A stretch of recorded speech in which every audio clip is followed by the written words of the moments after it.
Hello and welcome back to another update where I cover the latest developments throughout the front line in the Russo-Ukrainian war. It is your host Weep Union, and in this one there are several developments across the front line in favor of the Russian side, centered around the northern and eastern section of the front line. The Russians managed to make several advances within the Sumy region, expanding in the direction of Myropilya. The Russians also continued advances within Yunikivka. The Russians continued advances within Yunikivka in an attempt to gain full control over the town. We see the Russians moving through the northern streets, where they are mainly attacking from the highway to the east and to the west. There's also additional pushes directly from the streets in the north. The Russians are moving through towards the western and eastern flanks of the town. The objective is to cut off the roads leading into it, while also advancing through the central parts to establish themselves within both banks of the Lugnia river line that runs through the central parts of the town. The Russians are doing a combined assault from the western flanks, both from the highway and from the first lines in the rear, cutting off the supply lines of the Ukrainian forces in the western parts and aiming to gain control over the western bank of the Lugnia river line, moving through the western parts of the town. On the eastern parts of the town, the situation is a bit more complicated, as it has connections both towards Satki in the east and the forest patches in the south, where the Ukrainians do have some roads that lead up to the town through the town of Mohoritsa in the southeast and from the southern flank to the southwest. The Russians are here looking to expand the zone of control along the highway itself to reach Aprivshina. Gaining control over Yunikivka will allow the Russians to establish offensive operations to the flanks of Satki in the southern direction towards the forest patch areas here to the northeast of Sumy, where the Russians will look to gain control over the towns and settlements ahead of Yunikivka as they establish themselves within the forest patch areas and move towards the central parts of the city. Any Russian offensive operation beyond the second line of defense, which is established from Khotin in the west to Yunikivka and Satki in the east, will require a lot of Russian forces as the area becomes much denser the closer you get to the city. The Ukrainians have a lot of settlements, fortifications, and forest patch areas close to the city itself. This means any offensive operation by the Russian forces beyond the second line of defense is an offensive towards the Sumy city itself and no longer an attempt to establish a buffer zone in this section of the front line. Instead, the Russians will likely be moving westwards and eastwards beyond that of the second line of defense, rather than storming directly towards the city, which will require a large amount of soldiers. The Russians do not have a wide enough flank to secure the supply lines for that either. They need additional supply lines for getting control over some of the supply hubs here in the western flank and potentially expanding to the eastern flank as well. We see an indication of that through the push here east of Gornal in the direction of Myropilya. Myropilya can act as a local supply hub for further offensive operations beyond the border area, as the Russians do not have any significant supply lines in the direction of the border area here to the east of Sumy. Instead, their main supply hub is Sucha itself, moving through the main highway through Lugnia and into Sumy. There is the additional direction here west of Sumy, which consists of several supply hubs which the Russians can make use of, and a railway connection that goes across the border, which means that the northern and western flanks of Sumy are the areas where the Russians can concentrate the largest amount of forces. This means that the Russians will here likely look to gain control over the border area in the eastern flank of Yunikivka and Sucha, while at the same time focusing their main efforts on expanding westwards to gain control over the highway leading up to the city itself. In conclusion, the Russians are nearing the end of their offensive operations here across the border from the Sucha direction, and we may see a large concentration of forces by the Russians further westwards to advance across the border towards towns such as Pilipilya and Vorushba, gain control over local supply hubs of the Ukrainian forces to the northwest of Sumy to expand the zone of control across the border in that direction. In the eastern section of the front line, the Russians managed to advance in several directions, including to the north of Kupansk. The Russians advance here in the western flank of Sinkivka along the first patch area. The developments here in the first patch area west of Sinkivka started out with a Russian push that reached Kupansk itself, the eastern parts of the town, along the railway area. The Ukrainians launched a counterattack to regain control over the northern flank of Kupansk and continued these counterattacks all the way into the first patch areas, establishing themselves within it in an attempt to regain control over Sinkivka. After months of fighting, not very active fighting, a bit more FPV based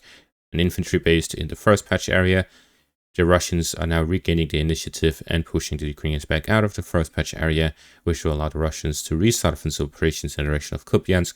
With the Russian advances on the western bank of the Oskar River line as well, we may see a combined assault by the Russian forces on both banks of the river line towards the city itself. Moving on further south along the Serbus river line, the Russians advance in the direction of Novi Emir to the northern flank of Ridkuduk. The Russians are here moving alongside the river line and alongside the road to the north of Ridkuduk to start fighting over the remaining fortified positions along the road as they continue offensive operations to connect with the forces in Kupanki and Stepi here in the north in an attempt to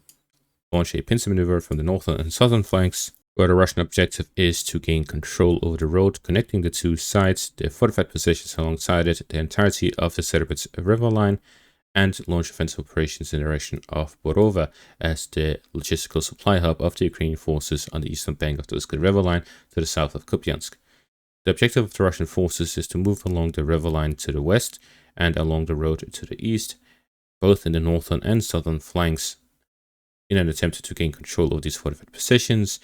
by bypassing their first lines and first patches along the Serbus river line. At the same time, they are fighting over towns such as Rekivka and Nadia, where the objective is to cover the flanks of defensive operations. If the thrust is too deep without covering the flanks, the Ukrainians can counterattack and destroy the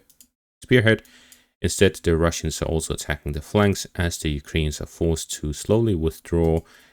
as the Russians advance forward, as they have to cover their rear as well. The Russians then take advantage of that to launch offensive operations on the corners of the Ukrainian positions, slowly squeezing them closer and closer to the middle before pushing directly head on from across the river line. Further to the south in the direction of Civersk, the Russians advanced both in the southern flank of Verkhnokamiansky and gained control over the remaining parts of Ryorivka. Russians here gained full control over the town of Ryorivka, opening the road to Serbyanka and the fortified positions on the eastern outskirts of the town, start fighting over those. With the recent advances along the first lines here to the southeast of Serbyanka, it will likely be a combined assault from the southern flank and eastern flanks of the town. At the same time, we see the Russians are facing off against fortified positions in the northwestern and western outskirts of Verkhnokamiansky, with control over the road connecting Verkhnokamiansky in the north with Ivanodarivka in the south. Russians may look to gain control over the fortified positions there, establishing an additional supply line that will be secure to supply the Russian forces here on the front line in the Siversk section, with the objective being advancing further westwards in the direction of Siversk itself from the central parts near Verkhnokamiansky, the southern flank from Ivanodarivka, the northern flank through Ryorivka in the direction of Serebrenka, northern flank of Verkhnokamiansky towards Siversk itself, and finally through Viemka in the south along the railways towards the southern flank of Siversk in a combined assault from 5 different axes, or as called a full frontal assault.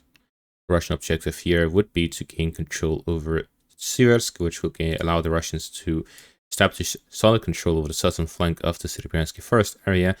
for combined assaults from the northern and southern flanks, which will allow them to encircle the Ukrainian grouping of forces within the Serebrenski first area rather than storming it head on. As we can see, there are numerous fortifications located within the first area, and it will be a very difficult and grueling task for the Russian forces to gain full control of the first area. However, if they encircle the Ukrainian grouping, then this can be done at a much faster pace and with much fewer casualties. In the northern flank of Tetsk, the Russians managed to gain control over a much wider area along the canal, gaining control over additional 2 crossings from the Kurdyomivka direction and through the northern flank of the town. Russians here managed to gain control over a large portion of the canal area itself, in addition to the 2 crossings, allowing for additional supply lines for the Russian forces on the eastern flank of Belora and Dilivka, with now 3 crossings under their control near Usaryanivka, Kurdyomivka, and the northern flank.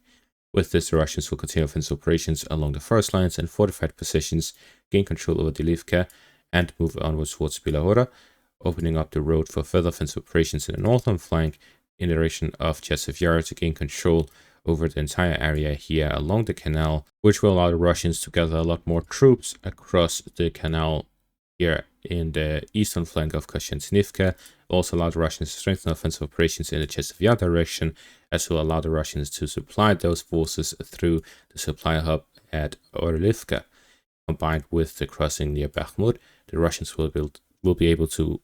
gather a significant amount of forces for the siege of Kościanivka in the northern, eastern, and southern flanks. As for the operational encirclement here west of Tetsk, on my Telegram there is a video that shows pretty much the effects of the operational encirclement. What we see is a Ukrainian vehicle with approximately 5 soldiers that is driving down towards the industrial area to reinforce the area, send supplies, and rotate troops. The vehicle, while driving through the main highway, is shot by Russian drones dropping ammunitions on the vehicle, after which it drives into a mine and hits a tree. The vehicle is disabled and the infantry move out of it. Following this, numerous quadcopters drop grenades on the soldiers, and they are also shot at by artillery. The drones follow the Ukrainian soldiers before they can take up any positions and wipe them out.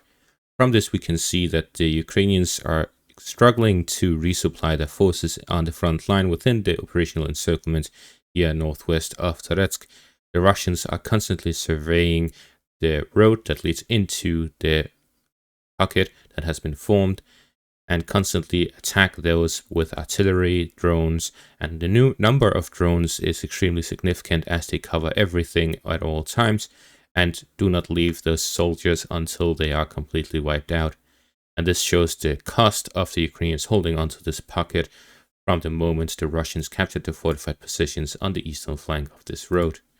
From this we can see that the situation is becoming increasingly difficult as more time goes by here to the west of Tetsk, and it's only a matter of time before the Russians gain control over everything south of the reservoir. And that is going to be all for this update. Thank you all for watching. Make sure to leave a like, subscribe, check out my Patreon and YouTube membership for additional content.